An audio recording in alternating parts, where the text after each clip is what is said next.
Atas nama Bapa dan Putra dan Roh Kudus, amin. Shalom Aleichem, bersama Messiah. Selamat berjumpa kembali saudara dengan saya, Archimandrit Roma Daniel Biantoro, Ketua Umum dan Pendiri dari Gereja Ortodoks Indonesia. Kita akan melanjutkan acara kita sebagaimana setiap hari Rabu sore kita belajar dari Injil Yohanes. Maka sore ini tanggal 6 April tahun 2022 kita akan melanjutkan pelajaran kita dari Injil Yohanes pasal 6. Ini sudah sampai kepada pelajaran chapter ke-34 ya.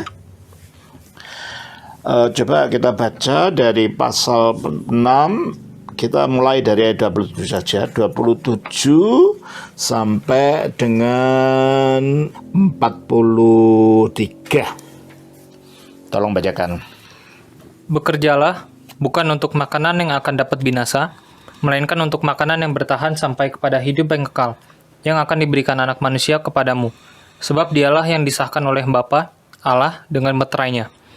Lalu kata mereka kepadanya, apakah yang harus kami perbuat, supaya kami mengerjakan pekerjaan yang dikehendaki Allah?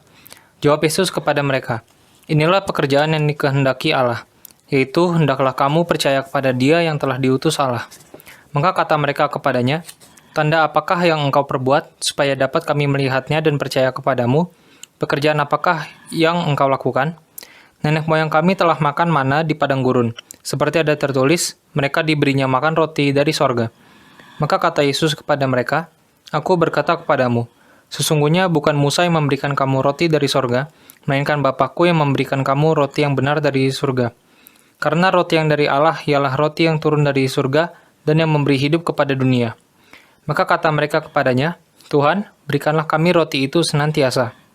Kata Yesus kepada mereka, akulah roti hidup. Barang siapa datang kepadaku, ia tidak akan lapar lagi. Dan barang siapa percaya kepadaku, ia tidak akan haus lagi. Tetapi aku telah berkata kepadamu, sungguh pun kamu telah melihat aku, kamu tidak percaya. Semua yang diberikan Bapa kepadaku akan datang kepadaku, dan barang siapa datang kepadaku, ia tidak akan kubuang. Sebab aku telah turun dari surga, bukan untuk melakukan kehendakku, tetapi untuk melakukan kehendak Dia yang telah mengutus aku. Dan inilah kehendak Dia yang telah mengutus aku, yaitu supaya dari semua yang telah diberikannya kepadaku, jangan ada yang hilang, tetapi supaya kubangkitkan pada akhir zaman. Sebab inilah kehendak Bapakku, yaitu supaya setiap orang yang melihat anak dan yang percaya kepadanya, beroleh hidup yang kekal, dan supaya aku membangkitkannya pada akhir zaman. Maka bersungut-sungutlah orang Yahudi tentang Dia, karena Ia telah mengatakan, akulah roti yang telah turun dari surga. Kata mereka, bukankah Ia ini Yesus, anak Yusuf, yang ibu bapanya kita kenal? Bagaimana Ia dapat berkata, aku telah turun dari surga? Jawab Yesus kepada mereka, jangan kamu bersungut-sungut. Irgazeste mitin vrosintin apolimeni. Bekerjalah bukan untuk makanan yang dapat musnah. Ayat ini masih terkait dengan ayat-ayat di atasnya. Ketika Yesus selesai membuat mukjizat, memberikan makan 5.000 orang, akhirnya orang-orang itu pada mencari Yesus. Mencari Yesus karena mukjizat, karena makanan ini. Oleh karena itu, dan pikiran mereka hanya pikiran tentang roti, bukan pikiran tentang sesuatu yang lebih rohani. Maka oleh Yesus diingatkan, yang kamu cari itu jangan hanya makanan jasmani saja. Nah, ini untuk peringatan gitu, untuk kita juga. Hidup ini bukan hanya masalah makanan saja, masalah yang jasmani semuanya itu kita akan tinggalkan. Yang tetap ada adalah roh kita. Jadi ketika kita mati, roh itu tetap ada. Oleh karena itu kita harus memperhatikan roh kita. Ini coba kita baca di dalam Lukas 16. Ayatnya yang ke-22. Kemudian matilah orang miskin itu, lalu dibawa oleh malaikat-malaikat ke pangkuan Abraham. Ya, mati berarti yang dibawa ini siapa? Bukan tubuhnya dong, rohnya. Roh itu masih ada. Terus ayat selanjutnya.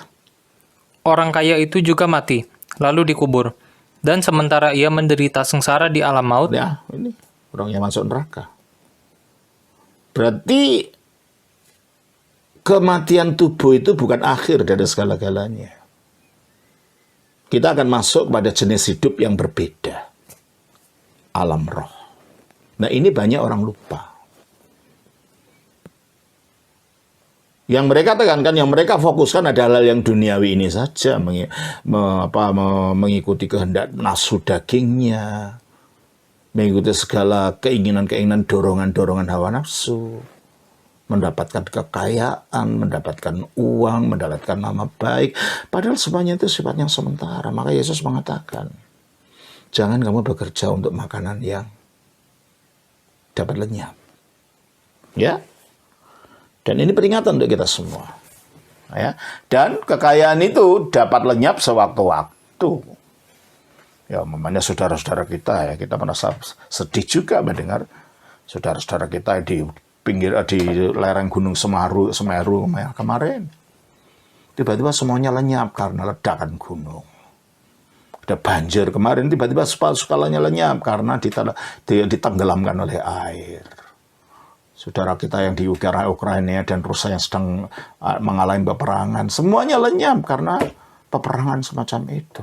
Berarti segala sesuatu yang di dunia ini sifatnya sementara, dan itu tidak bisa kita harapkan untuk dapat memberikan keamanan, security ke dalam kehidupan ini.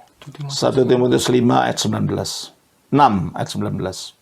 Dan dengan demikian, mengumpulkan suatu harta sebagai... Ayat yang mulai ayat 17. Peringatkanlah kepada orang-orang kaya di dunia ini. Peringatkanlah pada orang kaya di dunia ini. Terus? Agar mereka jangan tinggi hati dan jangan berharap pada sesuatu yang tak tentu seperti kekayaan. Ketika orang itu kaya, kadang-kadang mereka merasa tidak butuh Tuhan. Kadang-kadang mereka mengandalkan kekayaannya itu sebagai sesuatu yang dapat menjadi jaminan bagi dirinya. Akhirnya bersifat sombong, merendahkan orang yang tidak punya. Congkak, maka dikatakan hati-hati supaya mereka jangan congkak, jangan tinggi hati. Maka diingatkan, jangan tinggi hati terus, melainkan pada Allah yang dalam... Teman-teman tadi ayat di atas sebelumnya, kalimat sebelumnya. Peringatkanlah kepada orang-orang kaya di dunia ini, agar mereka jangan tinggi hati dan jangan berharap pada sesuatu yang tak tentu seperti kekayaan. Jangan berharap pada sesuatu yang tak tentu seperti kekayaan. Kekayaan itu tak tentu. Kita bisa ditipu orang. Kalau kita main saham, tiba-tiba pasar saham anjlok, kita rugi. Kita berdagang, pasar juga mengalami inflasi, kita rugi. Uang kita di bank juga bisa mengalami inflasi juga. Dan macam-macam hal yang membuat kekayaan dunia ini bukan sesuatu yang dapat diharapkan kepastiannya. Maka dikatakan pada yang tak tentu. Itu kan dibilang di tak tentu kan. Nah kalau gitu apa yang tentu? Semua di dunia ini tidak ada yang tentu. Yang tentu kematian. Kalau mati itu pasti, saudara. Entah waktunya kapan. Ada orang mati waktu masih muda, mati sudah tua, mati waktu baik, tapi mati itu pasti. Kita semua itu sedang antri menuju kuburan. Nah, ini harus diingatkan. Makanya diingatkan di dalam Pengkhotbah pasal 7 ayat 2. Pergi ke rumah duka lebih baik daripada pergi ke rumah pesta. Ya, kenapa? Teruskan.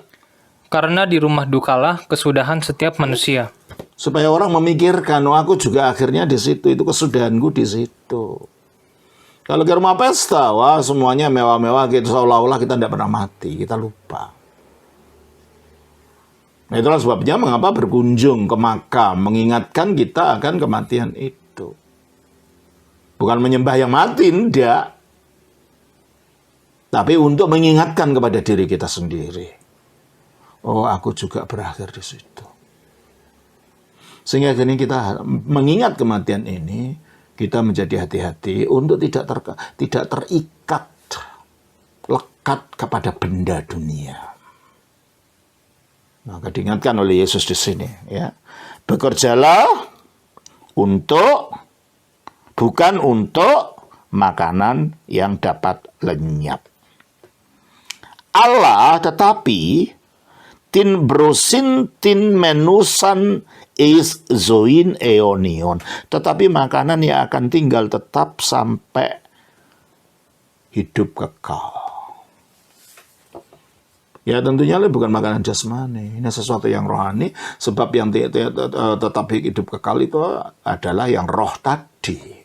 Coba kita baca di dalam Matius 10 ayat 28. Dan janganlah kamu takut kepada mereka yang dapat membunuh tubuh, tetapi yang tidak berkuasa membunuh jiwa. Iya kan?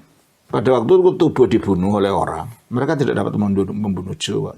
Dalam arti, pada waktu tubuh mati, jiwa itu tidak mati. Jiwa itu akan tetap ada. Makanya kita harus mulai memperhatikan kalau kita sekarang lupa terlena dengan yang duniawi, dengan mengikuti hawa nafsu duniawi, dengan mengikuti benda-benda duniawi dan yang lain-lain. Bacaan kita mengingatkan. Ya yang duniawi penting tapi itu bukan yang paling penting. Ingat yang rohmu itu. Kalau kita sedang hidup entah apa yang kita lakukan sekarang, mulai kembali. Kembali sadar kita akan mati. Dan apa yang aku dapat, itu apa yang harus aku lakukan untuk mati? Itu mempersiapkan diri. Dengan berbuat yang lebih baik, mencari apa yang dikehendaki oleh Tuhan. Sebab kalau kita mati, kekayaan kita nggak kita bawa, orang yang kita cintai, istri kita, anak kita, keluarga kita, teman kita, semuanya tidak akan menyertai kita. Yang menyertai hanya perbuatan kita. Wahyu pasal 14 ayat 13. Dan aku mendengar suara dari surga berkata, tuliskan, berbahagialah orang-orang mati yang mati dalam Tuhan, sejak sekarang ini. Sungguh, kata Roh, supaya mereka boleh beristirahat dari jerih lelah mereka, karena segala perbuatan mereka menyertai mereka. Perbuatan mereka menyertai mereka. Bukan kekayaan kita, bukan gelar-gelar yang kita dapatkan dari akademi mana, bukan. Itu hanya penting di dunia ini saja. Tapi jangan ini akhirnya membuat kita lupa bahwa roh kita nanti harus mempertanggungjawabkan hidup ini. Karena yang roh kita akan membawa perbuatan kita, efek dari perbuatan itu. Dan perbuatan itu nanti akan kita pertanggungjawabkan di hadapan Allah. Ibrani pasal 4 ayat 13. Dan tidak ada suatu makhluk pun yang tersembunyi di hadapannya. Sebab segala sesuatu telanjang dan terbuka di depan mata Dia, yang kepadanya kita harus memberikan pertanggungan jawab. Yang kepadanya kita harus memberikan pertanggung jawab. Dengan cara apa? Melalui pengadilan Kristus. 2 Korintus pasal 5 ayat 10. Sebab kita semua harus menghadap tahta pengadilan Kristus, supaya setiap orang yang memperoleh apa yang patut diterimanya, sesuai dengan yang dilakukannya dalam hidupnya ini, baik ataupun jahat. Makanya Kristus mengingatkan, jangan hanya bekerja untuk makanan yang dapat lenyap. Bekerjalah untuk makanan yang sampai kepada hidup kekal. Ya, sesuatu yang rohani berarti kalau gitu. Terus, sampai kepada hidup kekal, in oios tu antropu imun dosi, yang akan diberikan oleh anak manusia kepadamu. Anak manusia itu adalah sebutan Yesus untuk dirinya sebagai Mesias. Gelar Mesias, gelar Al-Masih, itu adalah anak manusia. Karena itu merujuk kepada Al-Masih yang dilihat oleh Daniel. Coba kita baca dulu di dalam Matius pasal 26 ayat 63-65. Tetapi Yesus tetap diam. Lalu kata imam besar itu kepadanya, demi Allah yang hidup, katakanlah kepada kami, apakah engkau Mesias anak Allah atau tidak?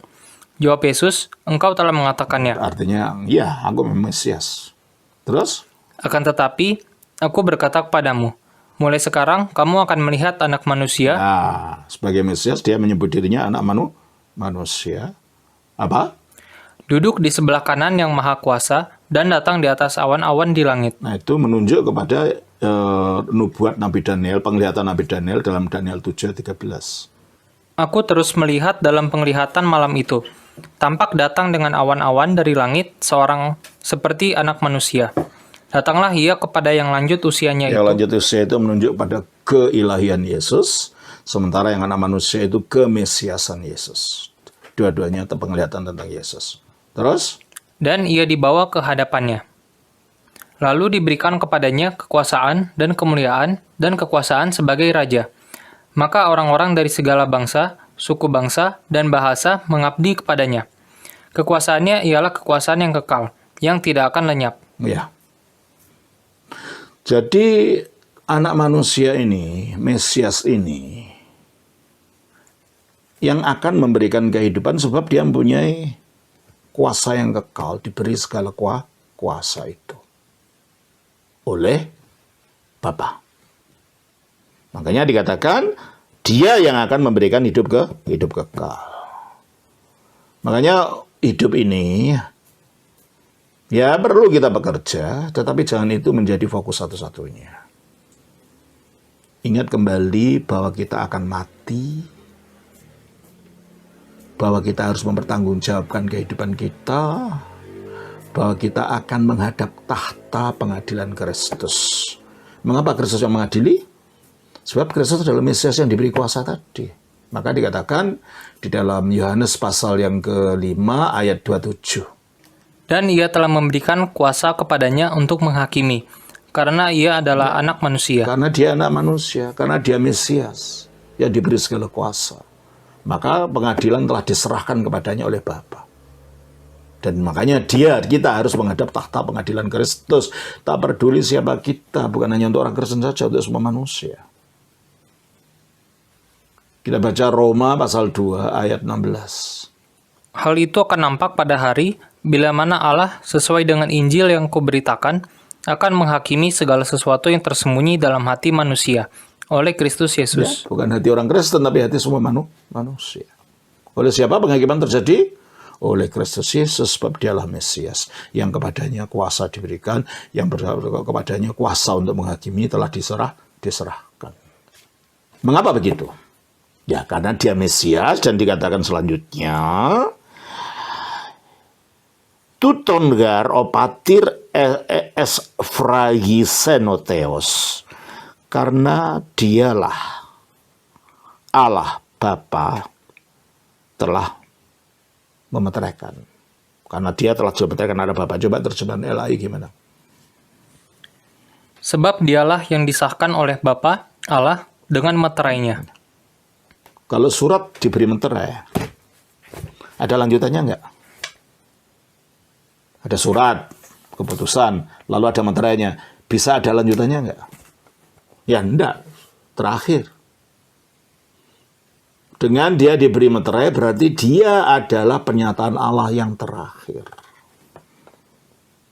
Dari kacamata Injil, dialah nabi yang terakhir.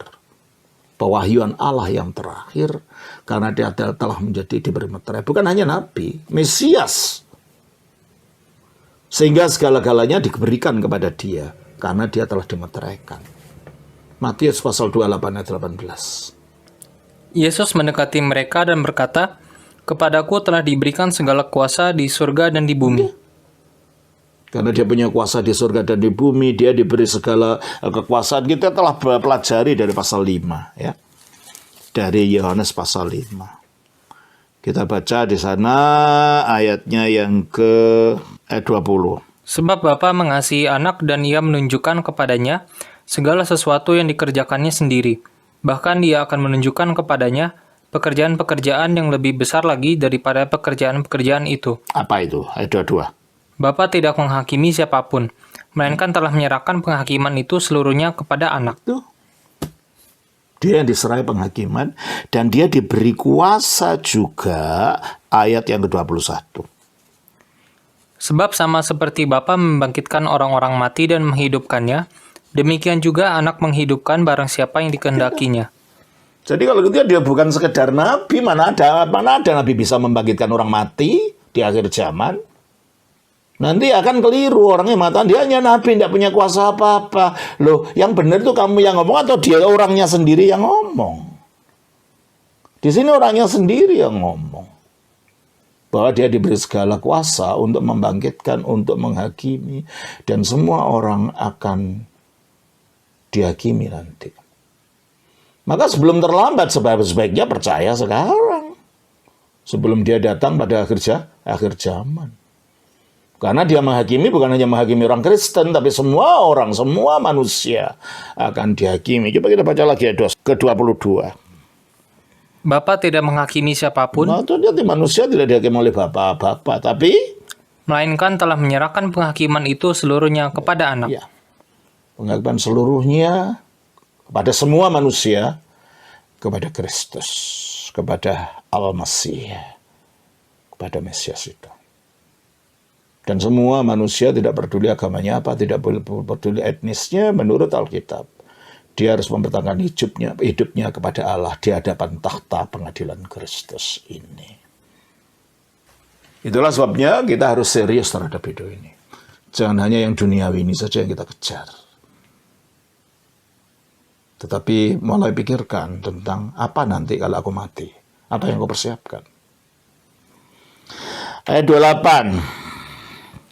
Ipon un pros afton, maka berkatalah mereka kepadanya, ti piumen ina ersag gumeta ta erga tutheu. Nah, inilah pemikiran manusia dan pemikiran semua filsafat dan agama. Bahwa untuk mendapat kekal itu kita harus melakukan. Berarti perbuatan menjadi landasan. Perbuatan baik. Makanya banyak orang mengatakan, tidak perlu percaya gini, tidak perlu beragama, yang penting perbuatan baik. Berbuat baiklah, pasti nanti kamu akan, dari situ kamu akan mendapatkan surga.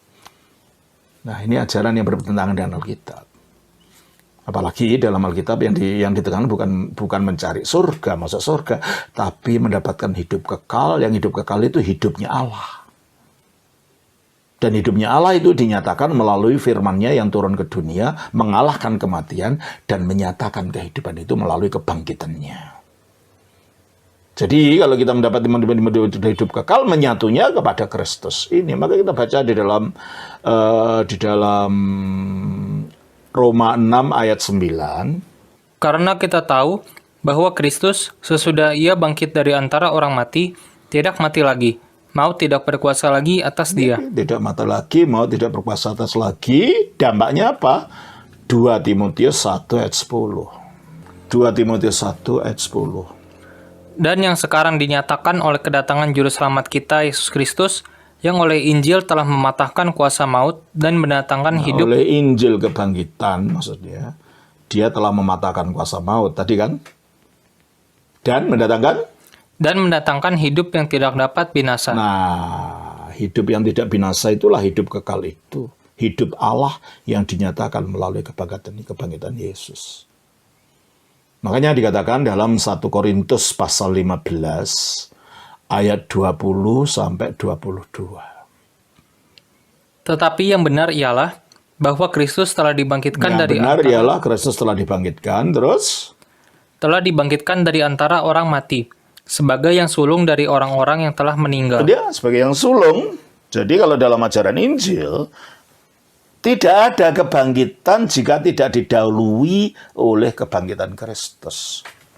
Kebangkitan itu ada karena ada manusia yang telah bangkit dari mati, dan dia bisa bangkit dari mati karena tadinya dia asalnya dari surga. Dia adalah firman-Nya Allah itu sendiri. Kalau ada orang yakin bahwa ya semua akan dibangkitkan, tapi tanpa landasannya, siapa yang bangkit? Alasannya apa untuk dibangkitkan? Untuk apa Allah membangkitkan? Kenapa Allah harus memilih membangkitkan kalau tidak ada contohnya? Kenapa tidak ada reinkarnasi saja seperti yang diajari oleh beberapa ajaran agama yang lain? Kenapa harus kebangkitan? Kalau kekristenan ada kebangkitan sebab Kristus bangkit dari mati. Dan dia menjadi yang sulung, menjadi penyebab dari orang-orang lain yang mati kalau dia nanti akan dibangkitkan, terutama orang percaya. Kita baca lagi 1 Korintus 15 ayat yang ke-21. Sebab sama seperti maut datang karena satu orang manusia, Demikian juga kebangkitan orang mati datang karena satu orang manusia. Sebab karena maut adanya kematian karena disebabkan oleh satu orang manusia. Ya, seperti berkali-kali saya sebutkan, sebenarnya manusia tidak diciptakan untuk mati, untuk hidup. Coba kita baca Kejadian pasal yang kedua 16-17. Lalu Tuhan Allah memberi perintah ini kepada manusia. Semua pohon dalam taman ini boleh kau makan buahnya dengan bebas. Tetapi pohon pengetahuan tentang yang baik dan yang jahat itu, janganlah kau makan buahnya, sebab pada hari engkau memakannya, pastilah engkau mati. Jadi kalau mereka tidak pernah makan, gimana? Ya tidak mati. Berarti manusia tidak diciptakan untuk mati. Baru setelah manusia melanggar dan memakan, dua-duanya, manusia pertama Adam dan Hawa makan karena tipuan iblis. Kita baca Kejadian 36. Perempuan itu melihat bahwa buah pohon itu baik untuk dimakan dan sedap kelihatannya. Lagi pula pohon itu menarik hati karena memberi pengertian. Lalu ia mengambil dari buahnya dan dimakannya, dan diberikannya juga kepada suaminya yang bersama-sama dengan dia. Dan suaminya pun memakannya. Barulah ada pernyataan Allah dalam ayat 19. Dengan berpeluh engkau akan mencari makananmu, sampai engkau kembali lagi menjadi tanah. Karena dari situlah engkau diambil. Sebab engkau debu dan engkau akan kembali menjadi baru debu. Di situ. Jadi oleh satu orang akhirnya semua jadi kembali menjadi debu. Tadinya seharusnya memilih hidup yang kekal. Makanya dikatakan dalam Roma pasal 5:12. Sebab itu, sama seperti dosa telah masuk ke dalam dunia oleh satu orang. Oke, dosa telah masuk ke dalam dunia oleh satu orang. Siapa? Adam tadi. Terus? Dan oleh dosa itu juga maut. Nah, dan oleh dosa itulah juga masuknya maut. Jadi kematian datang adanya pelanggaran, adanya kejatuhan, adanya dosa. Kalau nggak ada itu, ya nggak ada kematian. Makanya kembali kepada 1 Korintus pasal 15 ayat yang ke-21 tadi. Sebab sama seperti maut datang karena satu orang manusia. Siapa itu? Adam. Demikian juga kebangkitan orang mati datang karena satu orang manusia. Siapa itu? Kristus. Oleh karena itu firman harus menjadi manusia agar bisa mati. Dan agar bisa bangkit dengan tubuhnya. Sehingga manusia yang punya tubuh itu akan dibangkitkan bersama dia. Kristus akhirnya menjadi hidup kita yang baru ini. Coba kita baca dalam Kolose 3 ayat 4. Apabila Kristus yang adalah hidup kita. Nah, apabila Kristus yang adalah hidup kita sekarang. Oke? Menyatakan diri kelak. Kapan? Di akhir zaman. Kamu pun akan menyatakan diri bersama dengan dia dalam kemuliaan. Nah, kamu juga akan menyatakan diri. Artinya kamu akan dibangkitkan.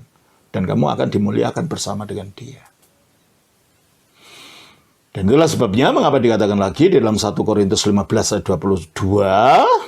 Karena sama seperti semua orang mati dalam persekutuan dengan Adam, demikian pula semua orang akan dihidupkan kembali dalam persekutuan dengan Kristus. Sebagai keturunan Adam, dalam persekutuan kita dengan Adam, yang kita diwarisi cuma kematian. Tetapi dengan iman kita percaya kepada Kristus, lalu dibaptiskan menyatu dengan kematian, penguburan, dan kebangkitannya, kita menemukan hidup itu. Nah inilah ajaran Injil bahwa keselamatan itu yang dicari bukan sekedar masuk surga dengan berbuat baik. Seolah-olah surganya Allah bisa kita beli dengan perbuatan baik kita. Perbuatan baik perlu, tapi itu bukan penyebab kita masuk surga. Perbuatan baik perlu, tapi itu bukan penyebab kita diselamatkan. Kita diselamatkan karena kasih karunia Allah dengan menurunkan firman-Nya yang mati lalu bangkit. Lalu mengaruniakan rohnya di dalam kita, yang roh itu yang akan membangkitkan kita nantinya. Coba kita baca di dalam Efesus 2, ayat yang ke-8 dan 9. Sebab karena kasih karunia, Karena kasih karunia, kamu diselamatkan oleh iman. Nah, tapi harus ada iman. Iman itu keyakinan sungguh bahwa kalau kita Kristus memang dibangkitkan untuk kita, gitu. Oleh kali kasih karunia itu pemberian cuma-cuma dari Allah. Gimana cuma-cuma? Yalah Kristus turun ke dunia kan bukan karena kita tarik pakai tampar turun ke bawah, itu kan enggak. Ayo turun kau kan enggak. Bukan karena kita berbuat baik, bukan karena kita apa. Ayo Kristus turun jadi manusia. Enggak. Dia turun karena begitu besar kasih Allah kan dunia, sehingga dikarenakan anaknya yang tunggal. Itu kasih karunia.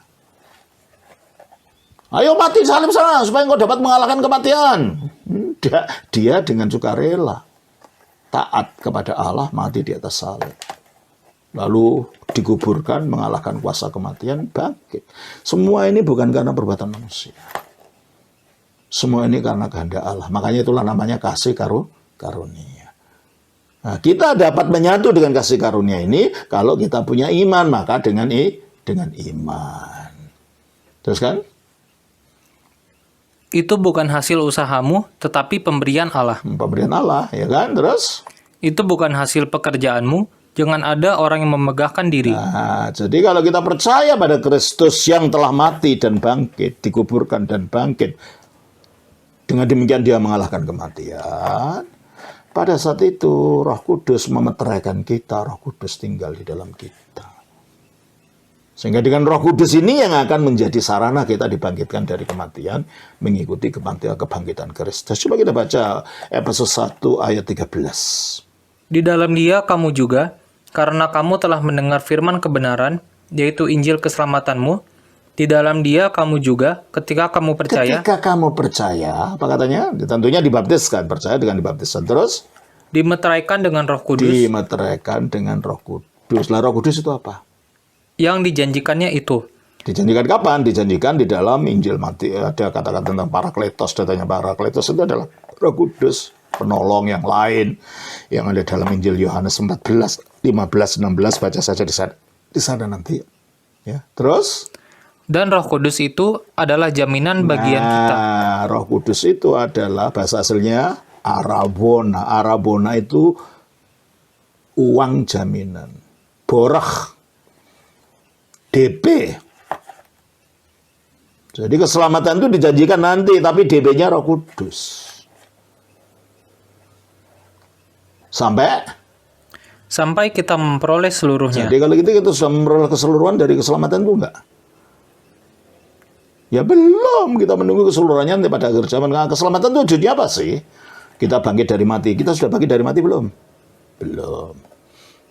Tubuh kita dimuliakan, kita sudah dimuliakan belum? Belum. Tapi ada janjinya. Dan Roh Kudus diberikan sebagai borah. Itu yang nanti akan membuat itu terjadi. Kita baca dalam Roma pasal 8 ayat 11. Dan jika roh Dia yang telah membangkitkan Yesus dari antara orang mati, diam di dalam kamu, maka Ia yang telah membangkitkan Kristus Yesus dari antara orang mati akan menghidupkan juga tubuhmu yang fana itu. Ya toh?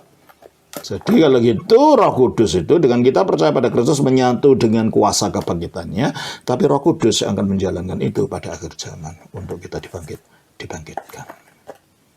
Itulah sebabnya ayat 28 tadi mereka bertanya, perbuatan apa yang harus saya lakukan? Tidak masuk itu. Karena bukan perbuatan yang membuat kita diselamatkan. Amal baik kita sendiri, tidak. Tetapi kasih karunia Allah melalui menurunkan firman-Nya mati bagi kita. Dengan menyatu dengan firman Allah yang jadi manusia inilah kita mendapatkan hidup itu. Ayat 29. Jawab Yesus kepada mereka, inilah pekerjaan yang dikehendaki Allah, yaitu hendaklah kamu percaya kepada Dia yang telah diutus Allah. Oke. Apekriti Yesus ke ipenaftis. Yesus menjawab dan berkata kepada mereka, Tuto estin to ergon duteu. Inilah pekerjaan Allah itu. Ina, supaya pistevite, supaya kalian percaya. Jadi bukan supaya kalian melakukan amal ini, amal itu, perbuatan ini, perbuatan itu. Bukan. Perbuatan nanti menyusul. Tapi dasarnya percaya dulu. Dasarnya menyatu dengan sumber kebangkitan hidup ini loh. Menyatu pada Dia yang melepaskan kematian itu loh. Yang menyatakan hidup yang tak kebinasaan itu loh. Itu dasarnya harus percaya kepada, saya yakin-yakinnya dalam hati kepada Kristus. Maka dikatakan, ya, Tuto estin to ergu tuteu. Inilah pekerjaan Allah itu, ina, supaya Pistevite, kalian percaya, is on apestilen ekinos, percaya dia yang telah dikirimkan. Makanya iman itu yang mendahului segala-galanya. Perbuatan datang kemudian. Kembali lagi kepada Efesus pasal 2 ayat 8 sampai 10 sekarang. Sebab karena kasih karunia kamu diselamatkan oleh Kasih karunia kamu diselamatkan oleh iman. Jadi iman itu sarana untuk menerima kasih karunia tadi. Jadi kita tidak diselamatkan oleh iman, kita diselamatkan oleh kasih karunia. Tapi iman ini yang syaratnya untuk menerima kasih karunia itu. Terus? Itu bukan hasil usahamu. Ya, bukan amalmu. Bukan karena karma juga, bukan. Terus? Tetapi pemberian Allah. Itu pemberian Allah. Jadi keselamatan itu pemberian Allah. Bukan ibadah kita. Ini meskipun ibadah itu penting, tapi ibadah bukan tujuan untuk mencari keselamatan. Ibadah penyatuan kita dengan Allah. Sarana kita tetap berada dalam Allah. Yang darinya kita menerima karunia keselamatan itu. Terus? Itu bukan hasil pekerjaanmu. Itu hasil pekerjaanmu.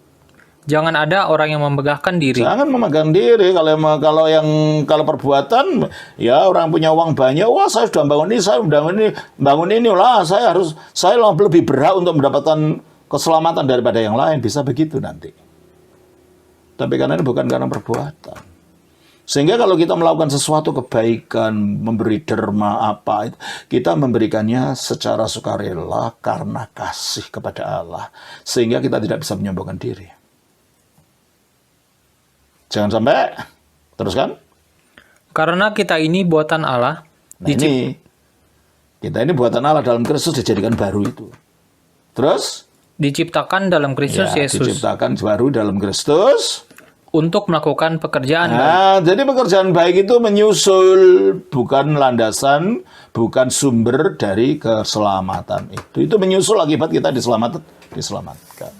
Jadi bedanya antara agama manusia dengan Injil adalah, kalau agama manusia, berbuatlah baik supaya kamu mendapatkan surga. Kalau Injil enggak. Berbuatlah baik karena kamu telah menerima kasih karunia keselamatan. Beda, yang satu supaya, yang satu karena. Jelas ini ya. Selanjutnya, ayat 30. Ipon unafto, berkatalah mereka, oleh karena itu berkatalah mereka kepadanya, ti unpis si Simeon, tanda apa yang kamu lakukan? Ina idomen ke pistefsomen si, supaya kami melihat dan kami percaya kepadamu. Rupanya mata orang ini buta ya, atau pelupa. Baru saja mendapatkan mujizat, 5.000 orang diberi makan. Dan mereka mencari Yesus karena itu. Lah kok masih tanya? Perbuatan apa katanya? Loh, kan baru saja kamu mencari Yesus karena akibat kamu melihat Yesus membuat roti itu. Nah kalau orang itu otaknya sudah dibutakan. Pikirannya sudah menjadi bantut. Diterangkan kayak apa saja, ada mujizat apa saja, tidak percaya. Banyak yang kita lihat, wah udah dijelaskan sampai mumet-mumet, ya tetap tidak percaya. Karena percaya itu kasih karunia. Untunglah kalau kita percaya pada Kristus pada saat ini. Ini merupakan, ya kalau mau menggunakan istilahnya saudara sebelah, merupakan hidayah. Untuk bisa percaya Kristus, bimbingan. Coba kita baca. Kalau kita tidak percaya, kita digelapkan oleh kuasa kegelapan sebenarnya. 2 Korintus pasal 4, ayat yang keempat. Sampai dengan ayat 6. Ayat 4 dan 6 deh. Yaitu orang-orang yang tidak percaya. Orang-orang yang tidak percaya. Yang pikirannya telah dibutakan oleh iman ilah zaman ini. Nah, yang pikirannya telah dibutakan oleh ilah zaman ini. Ilah zaman ini maksudnya iblis. Roh kegelapan. Terus? Sehingga mereka tidak melihat cahaya Injil tentang kemuliaan Kristus. Nah, mereka tidak bisa melihat Injil itu. Malah, kebenaran Injil dibolak-balik. Ya, jelas Injil mengatakan Yesus disalibkan, buktinya ada, sejarah ada, dikatakan yang disalib orang lain, gitu kan. Itu kan dibolak-balik. Nah, ini membuat dirinya tidak percaya sendiri. Ini pekerjaan kuasa kegelapan ini yang membolak-balikkan kebenaran Injil ini. Pekerjaan daripada siapa? Ilah zaman ini, sehingga membuat orang tidak dapat melihat kemuliaan Injil. Baru kalau kita mendapat penerangan dari yang ilahi, kita dapat mengenal ini. Jadi kalau kita bisa percaya pada Yesus itu karena mendapat penerangan ini. Coba kita baca di dalam ayat yang ke-6. Sebab Allah yang telah berfirman, dari dalam gelap akan terbit terang. Nah itu, Allah yang telah berfirman dalam Kejadian 1 ayat 1-3. Baca. Kejadian 1, Kejadian 2 lah. 1 ayat 2 dan 3, maaf. Bumi belum berbentuk dan kosong. Gelap gulita menutupi samudra raya. Gelap gulita, lalu ayat 3. Berfirmanlah Allah, jadilah terang. Lalu terang itu Ya, jadi. dari gelap terbitlah terang. Itu yang dimaksud dalam 1 Korintus 4 ayat 6 itu. Coba. Sebab Allah yang telah berfirman, dari dalam gelap akan terbit terang. Itu Allah yang berfirman dari Kejadian 1 ayat 2 dan 3 itu. Terus? Ia juga yang membuat terangnya bercahaya di dalam hati kita. Kalau memang terang itu terang jasmani. Ini berbicara terang batin, terang rohani oleh daya energi ilahinya. Terus? Supaya kita beroleh terang dari pengetahuan tentang kemuliaan Allah yang nampak pada wajah Kristus. Berarti dapat terang, bisa percaya. Kalau nggak mendapat ini, kita nggak bisa percaya. Cahaya ilahi di dalam batin itu yang menerangi supaya kita percaya Kristus. Kalau kita tidak diterangi, ya kita juga gelap. Atau sudah percaya karena tidak ngerti, akhirnya kita jadi murtad, gitu kan? Makanya hati-hati. Ya, oleh karena itu berkatalah mereka kepadanya, tiun pisu Simeon. Tanda apa yang kalian yang kau buat? Ina idomen kepistepsomen si ti ergasi. Engkau lakukan apa? Ya ini mempertanyakan sesuatu yang sudah jelas gitu loh. Mereka datang kepada Yesus karena mukjizat. Nah sekarang diberitahu untuk percaya, tidak mau karena memang tujuannya datang Yesus bukan untuk mencari keselamatan, mencari makanan yang dapat binasa. Sehingga otaknya dibutakan, hatinya dibutakan. Dan pembutaan ini akibat pekerjaan roja ilah zaman ini. Ayat 31. Nenek moyang kami telah makan mana di padang gurun. Seperti ada tertulis, mereka diberinya makan roti dari surga. I pateres imun, bapak-bapak kami, tomana evagon enti erimu. Makan mana di padang gurun.